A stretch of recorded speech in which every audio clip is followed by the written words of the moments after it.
நிறைய பேருக்கு இருக்கிற ஒரு டவுட், இது நம்ம சேனலான்னு. இதுவும் நம்ம சேனல் தான். ஓகேவா எம்ஜி ஸ்குவாட்?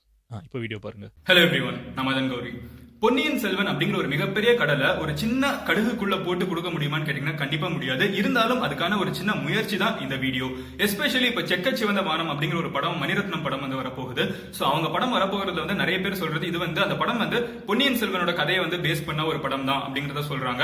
பிளஸ் அடிஷனலா வந்து எங்கிட்ட ரொம்ப நாளா வந்து கமெண்ட்ல இருந்துகிட்டு இந்த பொன்னியின் செல்வன்னா என்ன அப்படிங்கறத சொல்லுங்க, இது என்ன கதை அப்படிங்கறத சொல்லுங்க நிறைய பேர் கமெண்ட் பண்ணிட்டு இருந்தீங்க. சோ அதுக்கான வீடியோ தான் இது அப்படிங்கறத நான் ஸ்டார்டிங்லேயே சொல்லிடுறேன். எஸ், ஒரு கடலை கடுகுக்குள்ள போட முடியாது, இருந்தாலும் அதுக்கான ஒரு முயற்சி அப்படிங்கறத நான் சொல்லிடுறேன். ஃபர்ஸ்ட் நம்ம இதுல என்ன பார்க்க போறோம்னா, பொன்னி யாரு, பொன்னியின் செல்வன் யாரு, பிளஸ் இந்த கதையை எழுதினது யாரு, ஏன் இந்த கதை இவ்வளவு ஃபேமஸ் ஆயிருக்கு அப்படிங்கிற நிறைய விஷயங்கள் பார்க்க போறோம். இந்த கதையை எழுதினது யாரு அப்படின்னு பாத்தீங்கன்னா கல்கி அப்படிங்கிற ஒருத்தங்க தான் எழுதியிருந்தாங்க. அவங்க வந்து இதை வந்து ஒரு மேகசின்ல எழுதிட்டு இருந்தாங்க. அதுக்கப்புறம் இது ரொம்பவே ஃபேமஸ் ஆனதுனால அதை வந்து ஒரு நாவலாவுமே வந்து மொத்தமா ரிலீஸ் பண்ணியிருந்தாங்க. இப்படி சொல்லப்படுற இந்த கதை வந்து எந்த காலகட்டத்தில் நடக்குதுன்னு பாத்தீங்கன்னா கிட்டத்தட்ட 1000 வருஷத்துக்கு முன்னாடி தமிழர்களோட ஒரு மிகப்பெரிய பெருமைன்னு இன்னைக்கு வரைக்கும் கன்சிடர் பண்ணப்படக்கூடிய ராஜராஜ சோழனோட வாழ்க்கையில நடந்த ஒரு 6 மாச காலத்தோட கதை தான் வந்து இந்த பொன்னியின் செல்வன் அப்படிங்கிற கதை. சோ அப்ப பொன்னியின் செல்வன் அப்படின்னு சொல்றப்ப வந்து ராஜராஜ சோழனோட கதைனா வந்து பொன்னி அப்படிங்கிறது வந்து ராஜராஜ சோழனோட அம்மாவா அப்படிங்கறத வந்து பேசிக்கா எல்லாரும் கேட்கிற ஒரு கேள்வியா இருக்கும். அங்கதான் வந்து இந்த ஆத்தர் கல்கி அப்படிங்கிறவங்களோட ஒரு மிகப்பெரிய ஜீனியஸ் வந்து கதையோட பேர்ல இருந்து தான் ஆரம்பிக்குது. சோ பொன்னி அப்படிங்கிறது வந்து அவங்களோட அம்மா பேர் இல்ல, பொன்னி அப்படிங்கிறது வந்து காவிரி நதியோட இன்னொரு ஒரு பெயர். உலகத்துல நீங்க எந்த ஒரு சிவிலைசேஷன் பாத்தீங்கன்னாலும் சரி, அது வந்து ஹரப்பன் சிவிலைசேஷனா இருக்கட்டும், இண்டஸ் நதி கிட்ட பிறந்தது. அதே மாதிரி வந்து இஜிப்தியன் சிவிலைசேஷனா இருக்கட்டும், நைல் நதி கிட்ட பிறந்தது. பாண்டிய மன்னர்கள் வாழ்ந்தது வைகை நதி கிட்ட பிறந்தது. அந்த மாதிரி எந்த ஒரு மன்னனா இருந்தாலும் சரி, எந்த ஒரு நாகரிகமா இருந்தாலும் சரி, பிறக்கிறது வந்து ஒரு நதி கிட்ட தான் பிறக்கும். அந்த மாதிரி சோழ மன்னர்களோட ஒரு கடவுளா அவங்க வணங்குற ஒரு மிகப்பெரிய நதி என்னன்னு பாத்தீங்கன்னா காவிரி நதி. காவிரியோட இன்னொரு ஒரு பெயர் வந்து பொன்னி. சோ பொன்னியோட செல்வன், பொன்னியோட பையனே வந்து இந்த ராஜராஜ சோழன் தானே ஒரு உவமைக்காக சொல்ற பேர் தான் வந்து இந்த பொன்னியின் செல்வன். சோ இந்த பொன்னியின் செல்வன் கதைக்குள்ள நம்ம இப்ப போவோம். முடிஞ்ச அளவுக்கு ஷார்ட்டா நான் உங்ககிட்ட சொல்றேன். சோ இந்த பொன்னியின் செல்வன் அப்படிங்கிற கதை வந்து ஒரு சுந்தர சோழன் அப்படின்னு ஒரு மிகப்பெரிய மன்னர் வந்து சோழ கண்ட்ரியை வந்து ரூல் பண்ணிட்டு இருக்காரு. சோ சோழன் எம்பையர் நம்ம சொல்றப்போ வந்து ஒரு மிகப்பெரிய நாடு அப்படிங்கறத தெரிஞ்சுக்கோங்க. சோ இன்னைக்கு இருக்கிற ஆந்திரா, கர்நாடகா, பிளஸ் வந்து இன்னைக்கு இருக்கிற கேரளா, இன்னைக்கு இருக்கிற தமிழ்நாடு, அப்புறம் பிளஸ் வந்து ஸ்ரீலங்கா, இவ்வளவு பெரிய இடத்துல வந்து ஒண்ணு சோழர்களோட கிளை நாடுகளா கிட்ட இருக்குது, இல்ல மொத்தமா வந்து சோழன்ஸோட கண்ட்ரோல் கிட்ட இருக்கிற நாடுன்னு கூட வச்சுக்கோங்க. இதெல்லாமே வந்து சோழன்ஸோட கண்ட்ரோல், அதாவது இவங்க சொன்னா கேட்கறது தான் வந்து இந்த மொத்த இடத்துலயுமே நடக்கும். சோ இவ்வளவு பெரிய லேண்ட் மாஸ் இருக்குது. சோ இந்த மாதிரி ஒரு லேண்ட் மாஸ் இருக்கிறப்ப சுந்தர சோழன் அப்படிங்கிற ஒருத்தங்க வந்து ரூல் பண்ணிட்டு இருக்காங்க. சோ இவங்க ரூல் பண்ணிட்டு இருக்கப்ப வந்து அவங்களுக்கு வந்து ஒரு மிகப்பெரிய ஒரு நோய்வாய்ப்பட்டவங்க இருக்காங்க. அந்த வந்து படுத்த படுக்கையா இருக்காங்கன்னு சொல்லுவாங்க, கரெக்டா பெட் ரிடனா அவங்க இருக்காங்க. சோ இந்த சுந்தர சோழன் இப்படி இருக்கிறப்ப வந்து சுந்தர சோழனுக்கு அடுத்து வந்து யாரு வாரிசா வரப்போகிறா இந்த இடத்துக்கு அப்படிங்கிறது வந்து ஒரு மிகப்பெரிய கேள்வியா இருக்குது. சோ அதுக்கு சுந்தர சோழனுக்கு வந்து 3 குழந்தைங்க இருக்காங்க. முதல் குழந்தை யாரு அப்படின்னு பாத்தீங்கன்னா ஆதித்ய கரிகாலன். அநியாயத்துக்கு கோவக்காரங்க, ஆனா அதே நேரத்துல வந்து ரொம்பவே நல்லவங்க. ஆதித்ய கரிகாலன் அப்படிங்கிறவங்க வந்து இந்த 3 குழந்தைங்கள மூத்த குழந்தை அவங்க தான். இவங்க எங்க இருக்காங்கன்னு பாத்தீங்கன்னா இந்த சோழ நாட்டுல வந்து டாப் மோஸ்ட் ஸ்பேஸ்ல இருக்காங்க, அதாவது நார்த்தன் கமாண்ட் அப்படின்னு சொல்லுவாங்க, கரெக்டா? சோ நார்த்தன் சோழன் கிங்டம் வந்து அவங்க வந்து கம்ப்ளீட்டா பாத்துக்கிட்டு இருக்காங்க. ஒரு தளபதியா இருக்காங்க. அவங்க யாருன்னு பாத்தீங்கன்னா ஆதித்ய கரிகாலன் முதல் பையன். ரெண்டாவது பொண்ணு யாரு அப்படின்னு பாத்தீங்கன்னா அவங்க வந்து குந்தவை அப்படிங்கிறவங்க சொல்றாங்க. சோ ஒரு பிரின்சஸ். இந்த பிரின்சஸ் வந்து அங்க centre part of the Cholan kingdom இருக்காங்க. அண்ட் மூணாவது யாரு அப்படிங்கிறது பாத்தீங்கன்னா இதுதான் வந்து இப்போ ராஜராஜ சோழன் அப்படின்னு அழைக்கப்படுறவங்க. அந்த காலத்துல அவங்களோட பேர் வந்து அருள்மொழிவர்மன் அப்படிங்கிறவங்க வந்து ஸ்ரீலங்கால வந்து ஒரு போர் தொடுத்து கொஞ்சம் கொஞ்சமா நாட்டை வந்து ஆக்கிரமிச்சிட்டு இருக்காங்க. சோழன் எம்பையர் வந்து எக்ஸ்பாண்ட் பண்ணிட்டு இருக்காங்க. சோ 3 குழந்தைங்க 3 டிஃபரெண்ட் பிளேசஸ்ல 3 டாட்ஸ் மாதிரி அடுத்து இருக்காங்க. நடுவுல வந்து அந்த பொண்ணு இருக்காங்க. அவங்க பொண்ணு இருக்கிற அந்த ஜோன்லயே தான் வந்து அவங்க அப்பா வந்து சுந்தர சோழன் அப்படிங்கிறவங்களும் இருக்காங்க. சோ இதுதான் வந்து பேசிக்கான ஐடியா. ஒரு ஜியோகிராஃபி உங்களுக்கு இப்ப புரிஞ்சிருக்கும்னு நினைக்கிறேன். சோ இப்போ நம்ம கதையோட களத்துக்குள்ள இறங்குவோம். சோ இப்படி நடந்துட்டு இருக்கப்ப நடக்குதுன்னு பாத்தீங்கன்னா ஒரு கிங் வந்து நோய்வாய்ப்பட்டு இருக்கிறதுனால இருந்துகிட்டு சுத்தி வந்து நிறைய பிரச்சனைகள் உருவாக ஆரம்பிக்குது. மதுராந்தக சோழன் அப்படின்னு ஒருத்தங்க இருக்காங்க. இது வந்து அந்த மன்னனு கிட்ட ஒரு சொந்தக்காரங்கன்னு வச்சுக்கோங்களேன். அந்த சொந்தக்காரங்க வந்து சுத்தி இருக்கிற அமைச்சர்கள் எல்லாத்தையுமே வச்சுக்கிட்டு எப்படியாவது நம்ம இந்த போஸ்ட்டுக்கு வந்துடணும்னு ஆசைப்படுற ஒருத்தங்க இருக்காங்க. சோ அவங்களுக்கு வந்து ஒரு மிகப்பெரிய குரூப் வந்து ஹெல்ப் பண்ணிட்டு இருக்கு. பிளஸ் இன்னொரு ஒரு கேங் இருக்காங்க. அவங்க யாரு அப்படிங்கறத சொல்றதுக்கு முன்னாடி இப்போ நம்ம கதைக்குள்ள இறங்குவோம். சோ இந்த கதையில என்ன நடக்குதுன்னு பாத்தீங்கன்னா ஆதித்ய கரிகாலன் அப்படின்னு நான் சொல்லியிருந்தேன், கரெக்டா? அவங்க வந்து பயங்கரமான கோவக்காரங்க.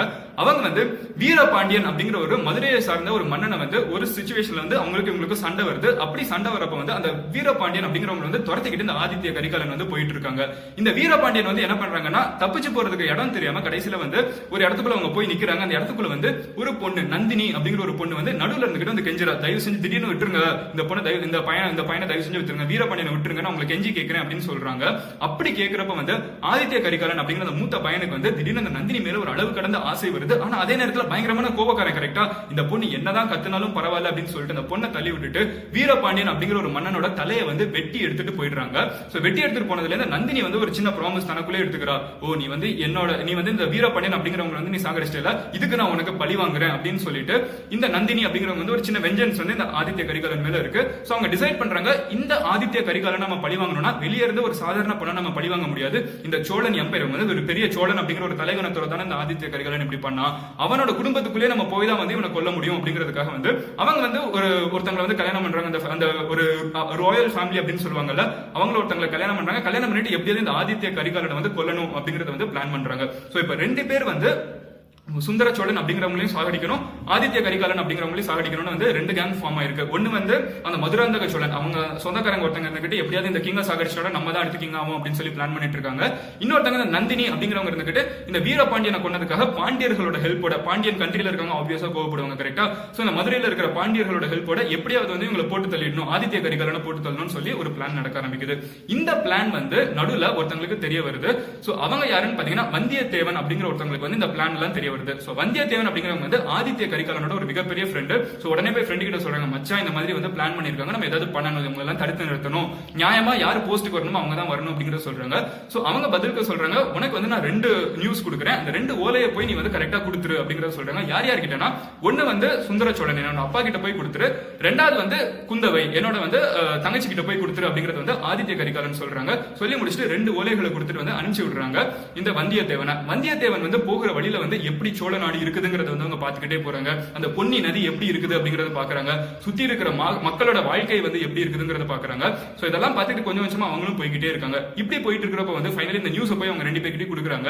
கொடுத்துட்டு வந்து அவங்க சொல்றாங்க, இந்த மாதிரி ஒரு மிகப்பெரிய பிரச்சனை இருக்குங்கிறது வந்து 2 பேர்கிட்ட கன்வே பண்ணிடுறாங்க. இவங்க கன்வே பண்றப்ப இந்த வந்தியத்தேவனுக்கு வந்து அவங்களோட இந்த பொண்ணு மேல ஒரு லவ்வும் வந்துருது, குந்தவை அப்படிங்கிறவங்க மேல ஒரு காதலும் வருது, குந்தவைக்கும் வந்து இவங்க மேல ஒரு காதல் வருது. இருந்தாலும் அங்க இருக்கிற சிச்சுவேஷனால குந்தவை சொல்றாங்க, ஓகேப்பா இது ஒரு மிகப்பெரிய பிரச்சனைங்கிறது எனக்கு புரியுது, சுத்தி நிறைய பேர் வந்து கிங்க வந்து தூக்கணும் அப்படின்னு நினைக்கிறாங்க, ஆதித்ய கரிகாலனுக்கு பிரச்சனை இருக்கு, பட் இப்போ நம்ம பண்ண வேண்டியது ஒரு முக்கியமான விஷயம் என்னன்னு பாத்தீங்கன்னா, இதெல்லாம் ஹேண்டில் பண்றதுக்கு ஒரே ஒரு கரெக்டான ஆள் யாரு அப்படின்னு பாத்தீங்கன்னா ஹீரோ இன்ட்ரோடக்ஷன் மாதிரி சொல்றாங்க. அதுக்கு கரெக்டான ஆள் வந்து ஸ்ரீலங்கால இருக்கான், அருள்மொழிவர்மன் ராஜராஜ சோழன் அப்படின்னு ஒருத்தன் இருக்கான், நீ அவங்கள போய் நீ பாத்தீங்கன்னா தான் கரெக்டா இருக்கும் அப்படிங்கறத சொல்றாங்க. சோ அருள்மொழிவர்மன் ராஜராஜ சோழனோட இன்னொரு பெயர். சோ அவங்க கிட்ட தான் வந்து நீங்க போய் கொடுக்கணும் அப்படிங்கறத சொல்றாங்க. சோ இந்த மெசஞ்சர் வந்து மறுபடியும் வந்தியத்தேவன் அப்படிங்கிறவங்க வந்து குந்தவை கிட்ட இருந்து கிளம்பி போய் இப்ப ராஜராஜ சோழன் சதன் மோஸ்ட் ஸ்ரீலங்காவுக்கு போய் சொல்ல போறாங்க. அங்க போய் சொன்னதுக்கு அப்புறம் ராஜராஜ சோழன் இருந்துகிட்டு, ஓ இவ்வளவு பெரிய பிரச்சனையா, ஐயோ என் சொந்தக்காரங்க அவ்வளவு கெட்டவங்க கிடையாது, ஐயோ அந்த பொண்ணு கெட்டவ கிடையாது. அருள்மொழிவர்மனோட ஒரு மிகப்பெரிய ஸ்ட்ரென்த் என்ன, ராஜராஜ சோழனோட ஒரு மிகப்பெரிய ஸ்ட்ரென்த் என்னன்னு பாத்தீங்கன்னா, யாரையுமே சந்தேகப்பட மாட்டாங்க, எல்லாருமே நண்பர்களா இருக்கணும்னு நினைப்பாங்க, ரொம்பவே டவுன் டு எர்த் பர்சனா இருப்பாங்க, கோபம் கிடையாது, யாரு மேலயும் பொறாமை கிடையாது, நம்ம பாட்டுக்கு நல்லா இருக்கணும் அப்படிங்கிற ஒரு நல்ல தாட் இருக்கிறதுனால அவங்க மக்களுக்கு ரொம்ப பிடிக்கும். சோ ஸ்ரீலங்கால இருக்கிறவங்க கிட்ட வந்து உங்க அக்கா வந்து உங்களை கூப்பிட்டாங்க, அதாவது நடுவில் இருக்கிற அந்த பொண்ணு இருக்காங்கல்ல, சோ சென்டர், அவங்க கிட்ட உங்களை கூப்பிடுறாங்க, நீங்க வாங்க அப்படின்னு சொல்றப்போ அவங்க கிட்ட சரி ஓகே நான் வரேன் அப்படிங்கறத சொல்றாங்க. சோ அவங்களும் கிளம்பி நார்த்தை நோக்கி வந்துட்டு இருக்காங்க. சோ இதெல்லாமே வந்து நடந்துட்டு இருக்கப்போ பேரலா நடக்குதுன்னு பாத்தீங்கன்னா, அந்த நந்தினி அப்படிங்கிற பொண்ணு இருந்துகிட்டு ஆதித்ய கரிகாலன் இவங்க கிளம்பி வர்றாங்க. சோ பேரலா நடக்குதுன்னு பாத்தீங்கன்னா, நந்தினி அப்படிங்கிற பொண்ணு இருந்துகிட்டு ஆதித்ய கரிகாலன் வந்து நீ நேர்ல பார்த்து பேசணும் அப்படிங்கறத சொல்றாங்க. உடனே ஆதித்ய கரிகாலனும் வந்து நந்தினியை பார்த்து நேர பார்க்க மீட் பண்ண போறாங்க. அவங்களுக்கு தெரியும் நந்தினி அப்படிங்கிற பொண்ணு வந்து தன்னை சாகடிக்க பிளான் பண்றான்னு, இருந்தாலும் பரவாயில்ல இந்த பொண்ணு கூப்பிட்டா தன்னோட லவர் அப்படிங்கிற ஒரே ஒரு காரணத்தினால பார்க்க போறாங்க. பார்க்க போற இடத்துல வந்து ஆதித்ய கரிகாலன் இறந்து போறாங்க. 1000 வருஷம் இந்த கதை நடந்து முடிஞ்சு போயிடுச்சு. இன்னைக்கு வரைக்கும் ஆதித்ய கரிகாலனை வந்து யாரு கொன்னாங்க அப்படிங்கறது தெரியல. யாரோ ஒருத்தங்க கொன்னுட்டாங்கன்னு தெரியுது, யாரு கொன்னாங்கிறது தெரியல. நந்தினி கொன்னாங்களா இல்ல சுத்தி இருக்கிற பாண்டியர்கள் கொன்னாங்களா, யாரு கொன்னாங்கிறது இன்னைக்கு வரைக்கும் தெரியல. ஒரு மிகப்பெரிய மர்மமா இருக்குது. சோ இதெல்லாம் நடந்துட்டு இருக்கப்ப வந்து மன்னர் கொஞ்ச நாள்ல இறந்து போறாரு. சோ மொத்த நாடுமே வந்து ஒரு மிகப்பெரிய கேயாஸா இருக்குது. கரெக்டா நம்ம ஈஸியா தெரியும், நம்ம ரிலேட் பண்ணக்கூடிய ஒரு ஈஸியான விஷயம் என்னன்னு பாத்தீங்கன்னா, ஜெயலலிதா இருந்ததுக்கு அப்புறம் தமிழ்நாடு எப்படி இருந்துச்சு நம்ம எல்லாத்துக்குமே தெரியும். கரெக்டா எல்லாருமே சுத்தி இருக்கவங்க எப்படியாவது போஸ்ட் சண்டை போட்டுட்டு இருப்பாங்க. அந்த மாதிரி இருக்கிற ஒரு சிச்சுவேஷன்ல இந்த அருள்மொழிவர்மன் அப்படிங்கிறவங்க வந்து எப்படி மறுபடியும் கண்ட்ரிக்குள்ள வர்றாங்க, எப்படி அவங்களோட அக்காவோட சேர்ந்து குந்தவை அப்படிங்கிறவங்களோட கைடன்ஸோட சேர்ந்து 2 பேரும் எப்படி சோழ நாட்டை மறுபடியும் கேப்சர் பண்றாங்க, மொத்தமா கண்ட்ரோலுக்குள்ள கொண்டு வராங்க, கொண்டு வந்துட்டு யார் யார் ஏமாத்துறாங்கிறவங்களை எப்படி ஐடென்டிஃபை பண்றாங்க அப்படிங்கறதெல்லாம் தான் வந்து மீதி கதை. சோ எல்லாம் முடிஞ்சதுக்கு அப்புறம் வந்து என்ன நடக்குதுன்னு பாத்தீங்கன்னா, அந்த கொரோனேஷன் செரிமனி அப்படின்னு சொல்லுவாங்க கரெக்டா, அந்த சூடுவாங்க கரெக்டா, இவங்க தான் இனிமே மன்னன் அப்படிங்கிற ஒரு விழா நடக்கும் கரெக்டா. சோ அந்த விழா அப்போ வந்து நடக்குதுன்னு பாத்தீங்கன்னா, அவங்க இருந்துகிட்ட ஆனா ராஜராஜ சோழன் தான் வந்து அடுத்து மன்னன் ஆகணும் அப்படிங்கறது வந்து எல்லாருமே விரும்புறாங்க. ஆனா அப்படி மக்கள் எல்லாருமே விரும்பினாலும் அந்த ராஜராஜ சோழன் இருந்துகிட்டு தனக்கு வர வேண்டிய கிரீடத்தை எடுத்துட்டு போய் வந்து அந்த ஸ்டார்டிங்ல ஒருத்தங்க சொன்னாங்க கரெக்டா, ஒருத்தங்க ஃபேமிலி ரிலேட்டிவே வந்து வரணும்னு ஆசைப்பட்டாங்க மதுராந்தக சோழன், அவங்களுக்கு போய் தன்னோட கிரீடத்தை எடுத்து கொடுத்துடுறாங்க. அதனால வந்து ராஜராஜ சோழனுக்கு வந்து தியாக செம்மல் அப்படிங்கிற ஒரு பெயருமே வருது. அந்த மதுராந்தக சோழன் ஆண்டு கிட்டத்தட்ட ஒரு 16 வருஷம் கழிச்சுதான் வந்து அவங்க இறந்து போனதுக்கு அதுக்கப்புறம் தான் வந்து மறுபடியும் ராஜராஜ சோழன் வந்து மன்னன் ஆறாங்க, அதுக்கப்புறம் தான் கோவில்லாம் கட்டுறாங்க, ஒரு மிகப்பெரிய மன்னன் ஆறாங்க. பட் கொஞ்சம் கூட பதவி ஆசையே இல்லாம இந்த பொன்னியின் செல்வன் அப்படின்னு சொல்லப்படுற இந்த ஒரு கேரக்டர் மக்களோட வாழ்ந்து எப்படி இவங்க இவ்வளவு பெரிய மன்னன் ஆனாங்க அப்படிங்கறத வந்து பொன்னியின் செல்வனோட பேசிக்கான கதை. இதுதான் வந்து செக்க சிவந்த மானமோட கதை அப்படிங்கறதையும் சொல்றாங்க. ஒவ்வொருத்தங்க ஒவ்வொரு கேரக்டரா இருக்காங்க.